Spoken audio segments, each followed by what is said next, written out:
Halo, halo, apa kabar? Assalamualaikum warahmatullahi wabarakatuh. Kita ketemu dan apa boleh buat gitu. Kita masih ngomongin soal Solo lagi, geng Solo lah ini ya, baik soal Mhm. soal Jokowi, kemudian Budi Ari dan sebagainya. Masih rame banget ini ada Roy Ya. Suryo misalnya mendapatkan temuan baru lagi gitu soal fakta ijazah itu. Memang ijazah ini kalau makin dikulik makin asik gitu, Mbak. Ijazahnya Jokowi. Terus kemudian soal Budi Ari ya, geng Solo yang Pak Mahfud udah ini Pak Mahfud kelihatannya mungkin buka-buka data lama nih yang ngomong gitu ya kan kata Iya, dia mana ada betul. maling ngaku maling gitu kata Pak Mahfud ini keras keras banget ya pernyataannya. Keras banget. Ya kita ngomongin itu aja Betul. deh Mbak daripada ngomongin Ray Dalio nanti dimarahin lagi sama viewer Netizen. kita. Iya sama netizen kita ya. Padahal Ray Dalio itu juga penting loh gitu. Oke, nggak apa-apa. Kita ngomongin apa yang dimauin oleh para pemirsa kita dan kebetulan memang menarik itu ya yang apa yang Hmm. fakta-fakta baru yang terungkap ini. Oke, Mbak Agi, mulainya dari mana Betul. kita mau mulainya nih? Iya, jadi dari Roy Suryo ya Mas Ersu. Jadi Oke. Roy Suryo ini kembali mengungkap data baru begitu. Ya, Jadi ya, ya. setelah ada konferensi pers dari Bareskrim itu kan Iya. mereka mengatakan bahwa Hmm, ada 3 ijazah pembanding sampai sekarang ya. itu kan tidak diungkap ijazah Hmm, mana saja. hmm, Karena rupanya kalau seandainya diungkap kan pasti langsung dikejar ini oleh hmm, geng Roy Suryo, hmm. Nih, Rismon geng Roy Sianipar. Suryo ngejar geng Solo gitu maksudnya ya. Iya, mengajar geng Solo langsung jadi bahan penelitian begitu kan. Hmm, Jadi dalam hal ini kemudian Roy Suryo ini meneliti tiga begitu ya secara melihat cara forensik dan digital itu tiga ijazah mereka yang satu angkatan dengan Pak Jokowi. Jadi mereka ini juga teman-teman Pak Jokowi begitu ya diklaim yang demikian hmm. dari pihak Pak Jokowi dan kemudian masuk dari tahun 80 dan keluar atau lulus pada tahun 85. Klaimnya demikian dan tentu Nah, saja mereka ini adalah salah satunya misalnya ya hmm, Pronojiwo yang selama ini kita kenal sebagai geng atau diehardnya Pak Jokowi lah. Dia ini juga mendapatkan posisi komisaris di hmm, BUMN dari Pak hmm, Jokowi sejak tahun 2020. hmm, Dan ini apa yang dikatakan oleh Rosuryo? Ini menarik Mas Irsu. hmm, Ini jadi ada kalau dijajarkan begitu ya, kalau saya melihat ini ada ditampilkan ada 4 ijazah.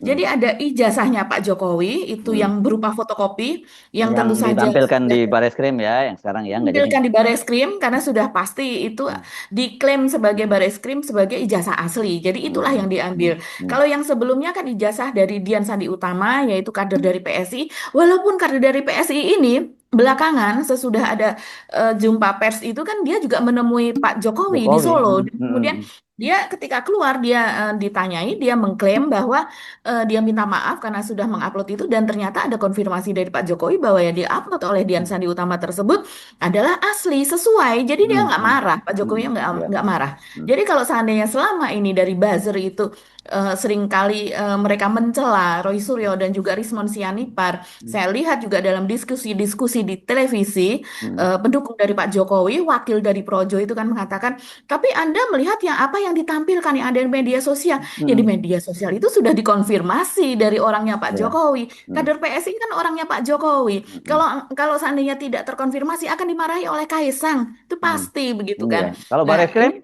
orangnya siapa? Orangnya Pak Listio iya, Sigit. betul. Iya, jadi Bareskrim di bawahnya Pak Sigit ya, Pak Listio Hmm. Sigit gitu. Nah, Pak Pak Listio Listio Sigit Sigit juga siapa? dia dikenal sebagai geng Solo begitu selama Hmm, ini begitu. hmm, Nah, hmm, ini Roy Suryo ini menjajarkan Mas Hersu hmm, ijazah hitam putih fotokopi dari Jokowi dan hmm. kemudian juga ijazah dari Pronojiwo dan juga ijazah dari dua orang lainnya yaitu almarhum Hari Mulyono. Hari Mulyono ini seangkatan begitu dengan Jokowi dan kemudian dia kenal akrab katanya kenal dengan Idayati adik dari Jokowi dan kemudian mereka menikah begitu. Hmm. Tapi ini sudah almarhum dan kemudian satu Hidayati lagi ini sih yang sekarang jadi istrinya dari mantan ketua MA itu ya Mbak ya, Anwar betul Usman ya, oh, ya Pak oke. Anwar Usman. Dia Hmm, istri dari Pak Anwar Usman sekarang. hmm, Yang kalau dilanjutkan ya Pak Anwar Usman ini bla bla bla yang kemudian meloloskan Gibran hmm, menjadi wakil presiden hmm, hmm, lewat perubahan peraturan DMK. hmm. Begitulah ya. Nah, Ya, yang ketiga adalah Sri Murti Ningsih Mas Hersu. Nah, ini menariknya. ketika dibandingkan itu ternyata posisi ada dua huruf setidaknya Hmm, di ijazah tersebut itu berbeda. Kalau seandainya saya zoom karena ini hmm, yang beredar ini cukup kecil gitu ya. hmm, Ternyata apa yang dikatakan Roy Suryo itu memang betul begitu Mas hmm. Hersu. Maksudnya Jadi gimana ketiga ini? ijazah jadi gini, ketiga ijazah itu kemudian dibandingkan dengan ijazah bernomor 1120. 1120 ini milik Pak Jokowi ya atau Hmm, 1120 yang telah dinyatakan Bareskrim sebagai milik Jokowi. Sebelumnya, fotokopi ijazah Jokowi ini ditayangkan di Bareskrim. Nah, ini pernyataan dari Roy Suryo ya. hmm, Nah, kemudian posisi huruf Z pada kata ijazah ini hmm, dan huruf A terakhir pada kata sarjana yang tercetak dalam dokumen hasilnya itu mengejutkan. Jadi, seperti ini. Pada ketiga ijazah nomor 1115, 1116, dan 117 identik alias sama persis. Jadi tiga buah ijazah itu walaupun warna kertasnya gitu ya, mungkin karena berbagai hal pencahayaan pada saat scan atau pada saat fotokopi dan sebagainya berbeda, tapi ternyata posisi kedua huruf itu Z dan A itu sama persis, yaitu baik posisi vertikal maupun horizontalnya. Tapi tidak identik bila diperbandingkan dengan ijazah nomor 1120 milik Jokowi. Jadi, bukti hmm, faktual dari perbandingan ini bisa dilihat pada lampiran foto keempat ijazah yang diperbandingkan secara faktual dan ilmiah. Itu kata Roy Suryo ya. Dalam penjelasan teknisnya, Roy ini memaparkan pada ijazah pembanding huruf Z dari ijazah lebih masuk ke bawah hmm, dan menyatu dengan logo UGM. Kita pernah melihat kan, ini hmm, logo UGM Kak agak menonjol ya ke atas gitu, hmm, kena huruf yang ada di atasnya gitu. Nah, sementara pada ijazah Jokowi huruf Z lebih ke atas, tidak sejajar dengan struktur visual ijazah pembanding. Jadi ada perbedaan ini apakah beda platnya pada saat pencetakan atau bagaimana gitu ya. Nah, kemudian pada huruf A terakhir di kata sarjana juga berbeda. Pada ijazah pembanding masih berada dalam lingkup logo UGM. Jadi huruf A ini masuk ke dalam logo tersebut. Begitu. Jadi menumpang atau menindih gitu Mas Hersu, hmm, tumpang hmm, tindih di situ. hmm. Sementara pada ijazah Jokowi bergeser ke kanan dan nyaris terpisah dari logo. Jadi ini logo UGM dan hanya sedikit sekali dari kata atau dari huruf A tersebut yang nyantel ada di atas logo UGM. Ini tidak mungkin terjadi kan? Ini kan bukan sebuah sesuatu yang tempelan begitu. Ini biasanya Hmm. dibuat kalau zaman dulu eh, dengan ada plat dan platnya pasti berbeda Mas Hersу. Kalau seandainya hasilnya pun berbeda seperti itu, Ya. bukan karena pergeseran begitu. Pada saat pencetakan kemudian bergeser tidak mungkin itu terjadi. Terus kemudian juga jadi dalam hal ini Roy Suryo ini menggunakan teknik diklaim oleh dirinya bahwa menggunakan teknik yang analisa gitu yang digunakan oleh Puslap 4. Jadi dia mengikuti apa yang Hmm. dilakukan oleh Puslap 4. Ya, ya, ya. Gitu. Oke. Ini tadi berapa ijazahnya? 115, 1115, 1116, Ya, 1117. Sementara Pak Jokowi 17. Betul, 1120 satu ya. satu. Ya, Ini menarik kalau bisa ketemu lagi yang 1118, 1119 dan 1121. Jadi sebenarnya karena iya. ini kan tadi ada yang lowong sedikit. Kalau itu semua sama dan kemudian punya Pak Jokowi sendiri yang beda, itu makin menarik ini. Tapi kita tunggu pasti nanti akan muncul yang semacam Iya, itu. Ya. kenapa itu yang digunakan ijazah tersebut? Ini kan kita juga eh, tidak etis atau saya tidak tahu secara hukum bagaimana, tapi mungkin Hmm, juga tidak boleh kalau kita ambil ijazah orang begitu ya hmm, dan dia bukan tokoh publik terus hmm, kemudian kita kulik-kulik begitu kan Mas hmm, Hersu. hmm, hmm, Kenapa ijazah Jokowi ini selama ini dikulik-kulik oleh para ahli forensik digital forensik? Karena memang dia tokoh publik dan hmm. kemudian ijazahnya tuh meter untuk keberadaan dia selama Ya. 10 tahun kemarin Hmm, selama menjadi presiden karena itu dilampirkan ke KPU. Jadi banyak sekali aspek legal di situ. hmm, Tapi kalau seandainya ini ijazah teman-temannya Jokowi yang tidak dimunculkan secara publik kemudian diambil-ambil dikulik itu kan memang rasanya hmm, tidak etis. Tapi ketiga ijazah ini memang sudah ditampilkan. Itu hmm, klaim dari Roy Suryo kenapa dasar atau hmm, alasan dia menganalisa ijazah tersebut karena memang sudah ditampilkan. Ketika itu pada tahun 2022 ini kan sempat mencuat kasus ini kan rame betul ya hmm, hmm, oleh Gus Nur dan juga oleh Bambang Tri hmm, ketika itu kasusnya. hmm, Dan kemudian dari dekan Fahutan yaitu Sigit. Sigit siapa panjangnya saya lupa Mas Sigit Hersu. Sunarta Pak ya Sigit kalau saudara. Sunarta kalau tidak salah. Mm-mm. Nah, Pak Sigit Sunarta ini kemudian kan menampilkan ini loh sama ini ijazahnya dengan teman-teman yang lain yang memang seperti ini begitu. Kan Mm. sempat dipermasalahkan kenapa kok nomornya hanya ada 4 tuh nomor penomoran ijazah satu Mm. satu dua 0 dan sebagainya. Sementara Mm. di Fakultas Teknik misalnya itu Mm. ada tanda misalnya FT panjangan dari Fakultas Teknik, terus ada angka, terus apa dan sebagainya. Begitu. Jadi dalam hal ini Roy Suryo pun juga meneliti ijazah yang memang sudah Sudah dipublish ya. diperlihatkan kepada Sudah publik. ya Gitu. setidaknya diperlihatkan ya walaupun tidak dipublish. Tapi jadi menarik dong ya ini pemaparan dari kemarin apa di Bareskrim itu justru banyak membongkar detail-detail yang kemudian menuntun orang Betul. makin curiga ya. Kayak kemarin kan Respon Ya. juga misalnya kemarin dia mengunggah misalnya selain kita udah bahas soal Hmm. nilainya yang aneh 3, berapa 3,5 atau berapa begitu tapi kok C-nya lebih dominan dan D-nya juga banyak itu kan kalau dijumlahkan nggak masuk akal. Berikutnya juga kemarin Rismon mempersoalkan soal ternyata Pak Hmm. Jokowi itu ketika pembayaran SPP-nya atau disebut registrasi Ya. Betul. itu ternyata dia yang dilingkari itu sarjana muda programnya. Programnya sarjana muda Hmm. dan itu sampai 3 kali, ada tiga kan lingkaran Ya, sarjana betul. muda. Jadi dia tanya, Hmm. ini ijazah dia ini sebenarnya ngambil S1 atau sarjana muda? Apalagi dikaitkan dengan kemudian ternyata jumlah SKS-nya yang ternyata dia hanya 122 SKS adalah untuk Iya, sarjana itu harus di UGM katanya 144 SKS kalau nggak salah seperti itu ya kemarin yang minimal. yang Iya. ya disebutkan. Jadi ini makin menarik ini. Dan saya kira ya dan ini juga membuat publik makin nggak percaya gitu terhadap hasil dari puslapor dan ini menurut saya berbahaya karena dengan cara seperti itu kan kredibilitas dari polisi jadi terbawa-bawa juga dan makanya kenapa saya tadi tanyakan Mbak Agi bilang bahwa oh Sandi ini orang PSI berarti anak buahnya Kaisang. Nah kalau gitu Bareskrim kan anak buahnya siapa Pak Listio Sigit. Kenapa saya sebut seperti itu ya karena memang tadi hubungan antara Pak Listio Sigit dengan Pak Jokowi itu yang memang semua orang tahu mereka punya kedekatan yang disebut sebagai geng Solo tadi gitu. Iya, betul sekali. Tadi Mas Hersu menyinggung soal ini berbahaya. Ini dinyatakan Mas Hersu, saya membaca ini artikel di alinea.id ya. Ini Mhm. bagus sekali artikelnya. Di situ dia mewawancarai Ketua Dewan Pembina Asosiasi Forensik Digital Oke. Indonesia atau AFDI yaitu Ardi Suteja. Jadi dia menilai bahwa wajar bahwa terjadi apa ya, ketidakpercayaan gitu Mhm. dari tim TPUA yang melakukan pelaporan gitu atau gugatan ke Bareskrim Mhm. atas hasil jumpa pers dari Bareskrim. Kenapa demikian? Karena memang harus ada pembanding begitu. Nah, dia mengatakan bahwa dia menyarankan ada gelar perkara khusus dengan melibatkan lembaga independen yang tersertifikasi Nah, atau kampus yang memiliki pusat studi digital forensik. Dia eh, menyatakan ada dua, setidaknya ada dua, misalnya Universitas Indonesia atau Universitas Islam Indonesia.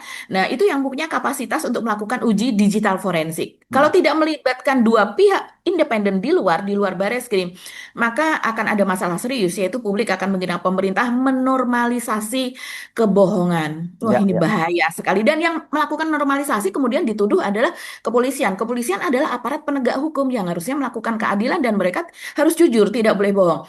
Lagi, yang menarik Mas Hersu, tingkat kepercayaan publik terhadap institusi Polri, menurut Pak Ardi ini ya, akan turun drastis dan dampaknya akan meluas termasuk merembet ke kasus-kasus lain yang sudah punya divonis oleh pengadilan. Nah, selain itu juga dia menilai sertifikat dari beberapa lembaga internasional, semisal Interpol, FBI, dan US Secret Service yang diperoleh Bareskrim bisa dicabut. Wah, Mhm. ini bahaya banget nih. Ya, ya, ya. Ini kan berkaitan dengan Iya. hubungan hubungan Interpol misalnya dan sebagainya gitu ya. Betul, Jadi, betul, betul. Karena kalau hmm, dari Interpol meminta bantuan ke Indonesia, di Indonesia memiliki peralatan yang canggih apa dan sebagainya, ada apa mungkin tersangka yang mereka ya, kejar ke Indonesia untuk mengidentifikasi untuk apa dan sebagainya. Dan kita juga melakukan, kan mereka harus saling percaya bahwa mereka saling hmm, kompeten dan hmm, capable begitu ya. ya, ya, ya, oke.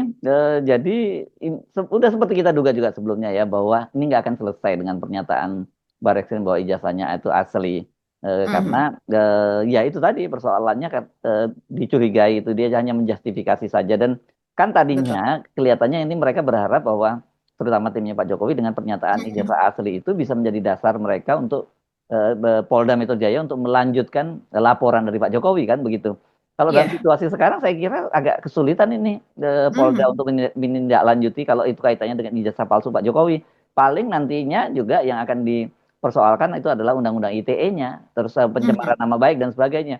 Dan kalau itu dilakukan oleh polisi, sekarang kan publik opini sedang tidak berpihak gitu loh. Itu jadi Iya. kita menyarankan polisi mesti hati-hati ya dalam soal begini. Jangan sampai Mhm. kemudian Mhm. gara-gara itu tadi, oke lah kalau kita sebut nggak melindungi Pak Jokowi, tapi gara-gara ketidaktransparan dari polisi dan Mhm. demi kepentingan untuk Pak Jokowi itu kemudian justru lembaga polisi yang dikorbankan begitu. Dan kemudian pertanyaannya berapa lama sih ini orang-orangnya Pak Jokowi tetap bisa menguasai kepolisian? Mhm. One day juga pasti akan terjadi pergantian. Apalagi sekarang ini lagi Betul. rame-rame nih soal kemungkinan Betul. Kapolrinya diganti itu, walaupun ini masih berupa rumor politik, kan itu juga Mhm. akan terbongkar dan ini rusak loh Ya. lembaga kepolisian. Saya kira pasti banyak polisi-polisi yang masih sangat baik, masih berpikir waras, menjaga integritas kepolisian. Mereka juga pasti tidak akan tinggal diam dan kita tinggal Mhm. menunggu ini prosesnya di Polda Metro Jaya. Kalau Mhm. itu kemudian tidak segera diproses, berarti akan terjadi itu berarti kita bisa menduga ada tarik menarik yang luar biasa di internal kepolisian yang mereka sendiri Betul. juga tidak mau jadi korban begitu. Kecuali Mhm. kalau kemudian itu diproses dengan cepat ya kita bisa menduga Pak Jokowi berarti masih sangat kuat dong pengaruhnya di kepolisian. Kira-kira kan itu Mbak Agi ya. Mhm. Iya, Ya. iya, iya. Hmm. Jadi ini hati-hati loh. Ini Iya, bisa menggali lubang sendiri karena iya, jabatan itu tidak permanen, jabatan tidak abadi iya, begitu. pasti ganti nanti. Nah itu, tapi kita lanjutkan juga di kaitannya dengan geng Solo tadi ya, dengan Budi Ari kan Mbak Agi. Kan sebenarnya ini Iya. kan juga berkaitan dengan, Mhm. udah cukup ya yang ijazah tadi ya, atau masih ada yang Iya, lain? oke. Iya. Nah, ya ini sekarang Budi Ari ini pernyataan Pak Mahfud MD. Kita bisa Mhm. menduga-duga Pak Mahfud MD itu kan bagaimanapun juga dia adalah tadinya Menko Polhukam. Dan Menko Polhukam Betul. itu untuk laporan-laporan intelijen semua, termasuk kita ingat kasus-kasus Sambo dan sebagainya, itu kan Mhm. dibongkar oleh Pak Mahfud MD yang juga beliau itu kan waktu itu menjadi ketua Kompolnas, ya kan, ketua Ya. Kompolnasnya Pak. Dan dari Mhm. situlah kemudian kasus itu terbongkar kan, kasusnya Sambo Mhm. itu Pak harus Mhm. diakui pada waktu itu Pak Mahfud sebagai sebagai Menko Polhukam punya peran besar dalam membongkar itu, Iya. meskipun dia sedikit nabrak. Mhm. Banyak orang nggak setuju dengan Pak Mahfud, Iya. tapi kalau Pak Mhm. Mahfud pada waktu itu nggak sedikit nabrak aturan, itu nggak terbongkar juga kasus itu. Dorongannya nggak kuat gitu. Kasus Iya, Sambo dan maksud saya. beberapa kasus Hmm. yang lain gitu, Ya. sebetulnya seperti kasus Timah, kasus Hmm. Kanjuruhan di Hmm. situ, Hmm. peran Pak Mahfud cukup besar ketika Ya, ya, itu, ya, begitu. ya. Hmm. Jadi Hmm. coba kita masuk ke sini ya. Tadi Hmm. kata Mas Hersu ini soal geng Solo, ini soal kuat-kuatan di balik layar Hmm. ya Hmm. antara Hmm. Jokowi dan juga dalam hal ini Prabowo tentu saja Hmm. Hmm. sebagai presiden Hmm. resmi begitu ya, walaupun Bayi mengatakan sif-sifan ini presidennya. Kita Hmm. tentu menginginkan Pak Prabowo berperan di semua shift 24 jam, jangan kayak gini. Nah, ini juga penilaian ini tentu akan meruyak kepercayaan kalau seandainya Budi Ari ini tidak segera diselidiki begitu ya, Mas Hersu. Ini seperti kata Pak Mahfud bahwa Budi Ari ini terlibat dalam, bahkan kalau dia mengatakan dia menduga kuat begitu. Dia mengatakan ya, rupanya Pak Mahfud ini sampai hafal loh orang-orang dan bagaimana apa jalan ceritanya. Dia mengatakan seharusnya yang bertanggung jawab skandal situs judol itu Budi Ari. Hmm. Kenapa? Karena Adi Kiswanto itu ternyata bukan sarjana. Jadi dia menjelaskan ini di dalam akun atau program YouTube-nya Pak Mahfud, yaitu official ya, Mahfud MD official. Dan kemudian dia juga menyoroti proses pengangkatannya dari Adi Kiswanto, statusnya bagaimana, lulusan mana, apa dan sebagainya, seleksinya itu tidak lulus begitu. Ini rupanya mengamati betul Pak Mahfud. Kita tahu Pak Mahfud pernah mengatakan ketika itu ya, ketika dia menjadi Menko Polhukam, dia setiap hari itu selalu mencermati dan dia tahu persis demonstrasi akan terjadi di mana baik di Jakarta maupun di kota-kota besar di Indonesia. Jadi dia selalu mendapatkan laporan dari BIN, dari BAIS, dari mana sebagai Menko Polhukam gitu. Dia harus mengetahui semuanya. Dan biasanya kalau orang yang cukup lama bercokol di situ dia masih memiliki lah akar di dalam yang bisa dia tanya ini bagaimana. Hmm. Dan ketika itu kita ingat Pak Mahfud menjadi menteri bersamaan dengan ketika Budi Ari menjadi Menteri Kominfo. Hmm. Pastilah dia tahu juga, apalagi Hmm. ketika itu rame betul soal kasus judol, bagaimana banyak orang yang terlilit judol, maaf ya bunuh diri apa dan sebagainya. Kasusnya itu kan banyak sekali Mas Hersu. Dan ini kasus hukum, kasus kriminal dan sebagainya Pak Mahfud tahu betul gitu. Nah, dia mengatakan berarti dia yaitu Budi Ari harus bertanggung jawab karena dia ngangkat mengangkat orang yang hanya karena mengaku sebagai ahli IT ditempatkan di suatu unit kerja lalu melakukan kejahatan. Dia mengatakan, patut diduga kalau saya malah diduga keras Hmm. bahwa Budi Ari terlibat di situ atau sekurang-kurangnya dia memfasilitasi itu, yaitu backing judul. Berarti dia bersama Adi membackingi situs judul, Hmm. mengindikasikan bahwa ini otaknya semua ini di Budi Ari, sehingga orang tak bisa dikatakan memfitnah Budi Ari. Memfitnah ini mungkin kaitannya dengan pernyataan dari Projo selama ini ya di Hmm. berbagai media, diskusi apa dan sebagainya. Mereka mengatakan ini adalah fitnah. Bagaimana bisa dikatakan fitnah kalau sebenarnya itu menjadi apa Fakta ada dalam surat persidangan. dakwaan jaksa yang Iya. surat dakwaan jaksa berdasarkan hasil penyelidikan dari kepolisian begitu kan. Dan kemudian Eh, tinggal ditambah lagi dengan kesaksian dari para pejabat di Kominfo kan gitu. Ada 3 orang betul. setidaknya yang pejabat Iya, cepat kita dari bahas juga. 3 kali persidangan ya, yang saksi itu dalam 2 kali persidangan terakhir mereka mengakui itu. Hmm. Jadi kata Pak Mahfud, jangan mendengar Budi Ari, mana ada maling ngaku. Ini keras betul loh Pak Mahfud ini. Oke, seru, Wah, seru, bravo seru. Pak Mahfud. Iya. Ya, itu dakwaan jasa harus didalami sehingga di situ ada unsur-unsur sekurang-kurangnya menerima uang dari hasil kejahatan dengan menggunakan kantor dia. Itu korupsi, bahkan bisa dijerat dengan pasal TPPU. Wah, berat ini. Berat. Korupsi dan TPPU begitu bisa. Hmm.